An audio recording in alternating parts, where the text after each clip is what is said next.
રિપોર્ટ્સમાં borderline cholesterol આવ્યું હોય અને તમારે તાત્કાલિક દવાઓ શરૂ ના કરવી હોય ને તો આ 3 લાઇફસ્ટાઇલ ચેન્જ તમને બચાવી શકે છે. સૌથી પહેલા તો તમારે સેચ્યુરેટેડ અને ટ્રાન્સ ફેટ વાળી વસ્તુઓ તમારા ખોરાકમાંથી બને એટલી ઓછી કરવાની છે. Cheese, butter, cream, high fat વાળું દૂધ, હાઈ ફેટ વાળું પનીર, બેકરી આઇટમ્સ, પ્રોસેસ્ડ વસ્તુઓ, પિઝા, બર્ગર, તળેલી વસ્તુઓ વગેરે બને એટલી ઓછી કરવાની છે. અને જો તમારે પ્રોટીન માટે પનીર લેવું જોઈએ ને તો લો ફેટ પનીર અથવા તો ઘરે બનાવેલું પનીર લઈ શકો છો.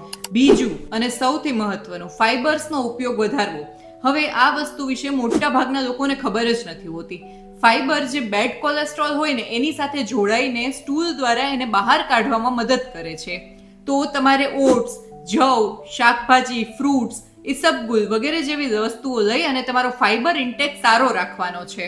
ઉપરાંત કઠોળ અને દાળ પણ પ્રોટીન ને ફાઇબરના બહુ સારા સોર્સિસ છે, એટલે એને પણ રોજ બરોજ ઇન્ક્લુડ કરવાના જ છે. અને ત્રીજું, માત્ર વોકિંગ કરવાથી કંઈ જ નહીં થાય.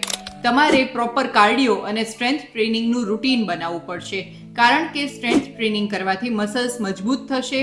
મસલ્સ પ્રોપર કામ કરતા હશે તો ફેટ ઝડપથી બર્ન થશે, ઇન્સ્યુલિન રેઝિસ્ટન્સ ઘટશે અને એલડીએલ પણ ઓછું થશે. તો બેડ કોલેસ્ટ્રોલ એટલે કે એલડીએલ ને ઘટાડવા માટે લાઇફસ્ટાઇલ ચેન્જીસ પણ એટલા જ ઇમ્પોર્ટન્ટ છે. પરંતુ હા, જો તમને ડોક્ટરે દવા લેવાની સલાહ આપી હોય અથવા તો તમારી ઉંમર થોડી વધારે હોય કે બીજા કોઈ પણ ઇશ્યુઝ કોલેસ્ટ્રોલની સાથે હોય તો તમારે ડોક્ટરની સલાહ મુજબ જ કામ કરવું જોઈએ.